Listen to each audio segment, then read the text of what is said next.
to say thank you guys so much for being here. We're going to be kicking off our ILW Cares Quarter 3 campaign today with representatives from our partners from Crowns to Classrooms and Found Village. Thank you so much to Amy, Katie, and Jesse for being here and sharing your guys' mission with ILWs. We love to hear about it. We love to hear what the difference you guys are making and what we can do to help. So I think we're gonna have Crowns to Classroom start and then talk for about 10 minutes-ish and then Fountain Village, and then we'll save all the questions for the end and any other comments and everything. Does that sound good?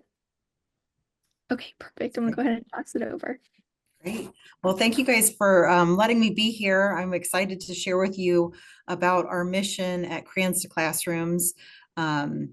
I've been here for about 4 years and just think it's a really neat mission and a lot of fun with what we do. So we are a teacher resource center and we provide free school supplies to teachers at underfunded schools. So what that looks like here in the Miami Valley, we have 144 schools we're going to be serving this next school year. That includes 10 child care centers.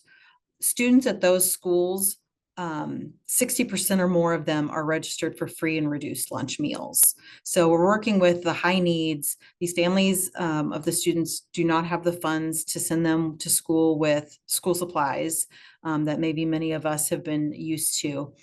And it's a real burden for the teachers. They've worked so hard to have lesson plans ready to go and are ready to teach the students and work on that. And then they find out that the student doesn't have a pencil or doesn't have a notebook or whatever those supplies are. And so the teachers fill that gap. They use money out of their own pockets.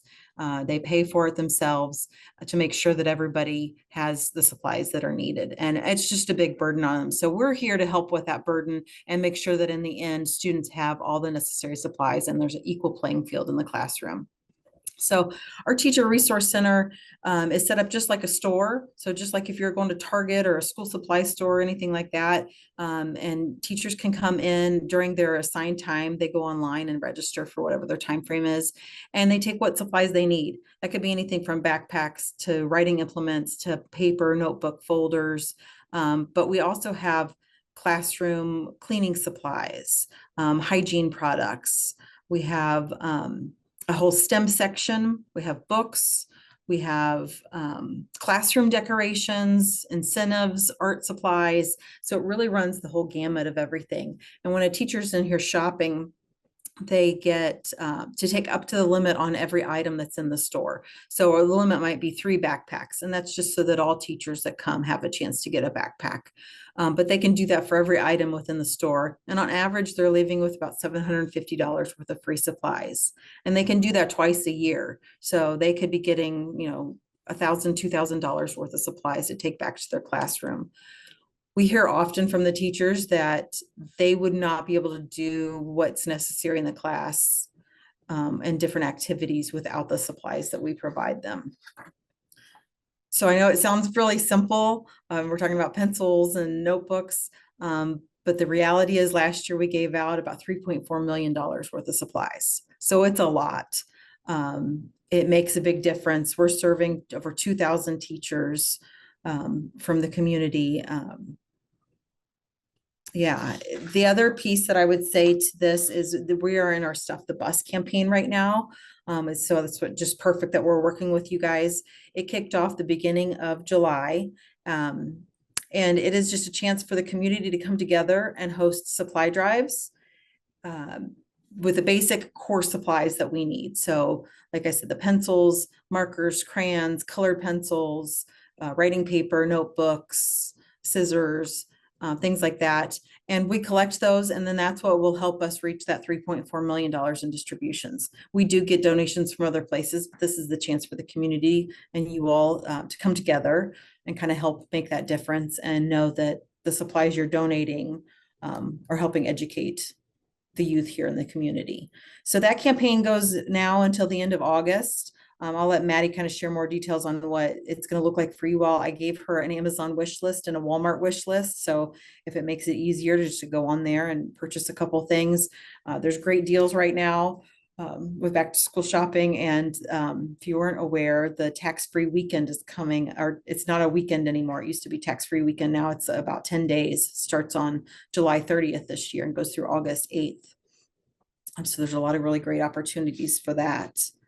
Um, that's kind of the overview. I think if there's questions later, I'm happy to answer any questions. Thank you so much, Amy. We appreciate it. Yeah, I'm going to thank go ahead and pass it over to Found Village. Katie and Jesse, go ahead whenever you guys are ready. Hi, thanks so much, guys. It's nice to be with you. Amy, first, I just got to attest as a parent. My daughter just sent me, she got all the school supplies list for my other two kids and her, like $440 in the Amazon cart. And I was like, wow, we were just talking in the office, like how supplies rose and like how hard it is for, our young people and our families that don't have resources for a lot of their basic needs and survival to meet the demands. And lists are prescriptive now, right? Like right. this is exactly what you have to have. You can't use last year's notebook, right? Like they want you to have certain folders and certain binders. And yes, I really appreciate, the work that you guys do. And I know a lot of our young people, here at Found Village actually get the benefit from that in the classrooms. And that's actually the reason why we don't do a back to school drive. Because we have partners like you, Amy, and Crayons and the computer that we know are making sure that our young people have access to the resources that they need when they show up in school. And we have some small supplies just for kids that might be in an alternative school or a different place to pull some things for our closet. But yeah, we kind of stopped our back to school drive when we realized, just the huge gap that you all are filling. And we don't need to do that anymore, right? So we can focus, on other needs and ways to support our young people. So just want to thank you for that. And it's nice to meet you. And so my name is Katie Nzeku. I am the founder and co-executive director of Found Village.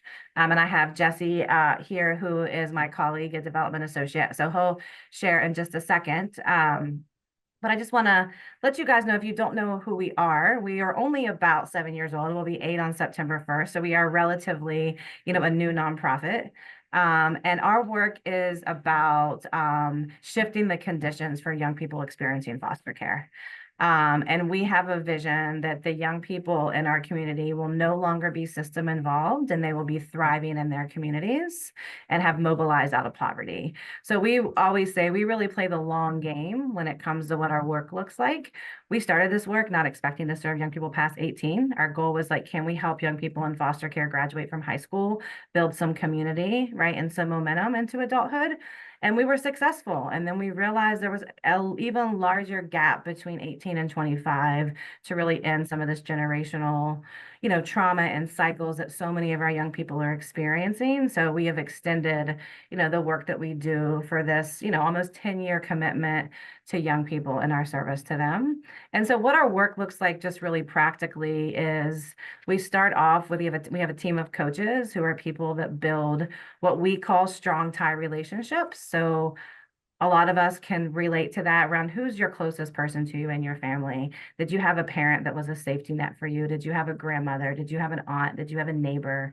Right? That's really a core part of our work is our staff become these strong tie relationships, because what we've learned that we feel like the gap in the system is that young people do not have that safe adult that is in their corner that they can trust to help them navigate the world and build those wider connections and take available of all the resources that exist. So we start off with these strong tie relationships and those one-on-one relationships with safe adults within our community. And we start to broaden that to build more community and connection to other peers, right? We know the crisis of isolation of mental health is real, and young people experiencing foster care, I would say, experience it the most, right? Based on the conditions that are around them. So we do a lot of work around building friendships and relationships and community, and having different types of events and small groups and clubs and way for them to find their people, build their passions and encourage, and their passions, find their purpose, start to dream about ideas for the future. And we've got different components of ways we support young people through education, right? Digital literacy, through jobs. So some other different, capacities within our organization that we do so that we can meet this promise, right, of this young person becoming economically self-sufficient is our goal, and then relationally interconnected, meaning we believe that poverty is not just about finances. It's about the intersectionality and the network of humans around you that is really essential for all of our well-being well-being. And so we strategically help young people build those villages for the long term. And so what we're, talking about here today, when we had this opportunity to speak with you guys, we are doing this thing called the summer series where we're building community with all of our young people in one space. So we've got kids from 13 to 25, and we do a lot of things separate, right, in smaller groups. But once a month, we come together in these really large community spaces and just get a chance to kind of gather as a community and build and strengthen relationships with adults, with volunteers, with each other. And so we're going to be hosting kind of like our end of year summer bash in August. And so that's what we have asked for support from you all to help us contribute to that specific event. And as I shared, we're not asking for school supplies because, we don't want to duplicate efforts and needs, and we're not calling it back to school because we've got some young people, right, that are between the ages of 18 and 25, right? So it's just an opportunity, to show some gratitude and just show them some love and support. And so I'm going to let Jesse, kind of talk a little bit about these swag bags that we've kind of put together and like what's in them and like why we feel like it's an important, part of what we're trying to provide for that event we're doing in August. Yeah, well, we just like Katie said, we have young adults past the age of 18 up to 25 years old, so we wanted to, meet that dynamic. The items that we selected were I selected them pretty carefully. So like headphones, music's a big part of young people's life. They need earbuds, massage gun, and a drawstring bag from Adidas to be on the go, mood lamp, and then a fidget pin that takes apart and kind of promotes some creativity. I just think it highlights some of their needs, and yeah, feel pretty good about it.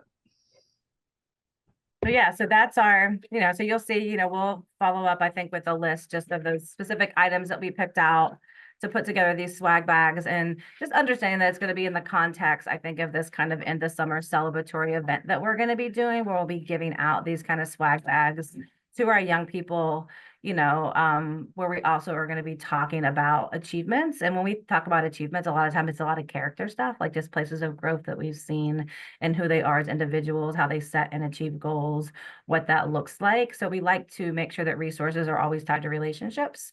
And so, as we go to kind of acknowledge our young people kind of with these swag bags, it will be with a lot of affirmation and a lot of call out of just things and progressions that they've been able to make.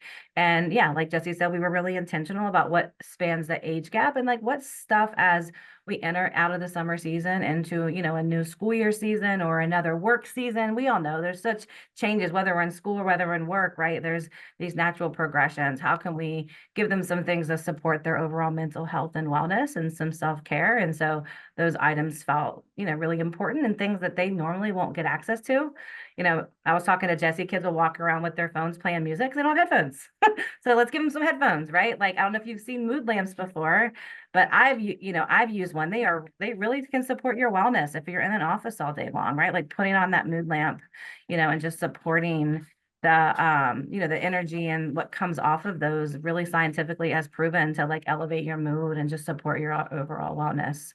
So little things like that just feel maybe like a little bit of extra, but just kind of speaks value to our young people, and that we care about them and see them outside of just the foundational basic needs. So thank you for your support and helping us be able to provide that. That's the kind of stuff we would never do if we didn't have a partner like you. So thank you for the opportunity to be able to offer that to our young people. Thank you so much, Kitty and Jesse. So I want to say thank you again to all of you for coming, and what you guys do for the community is just amazing. And we feel honored that we are able to partner with you guys and help you make these differences in these young kids and young adults' lives. We're just so thankful that you allow us to partner with you. For our ILW employees, our ILW Cares Q3 campaign will run from today to August 9th. More details will be sent out later in an email, so be on the lookout for that. And thank you guys all for coming, and I hope you guys have a wonderful rest of your day.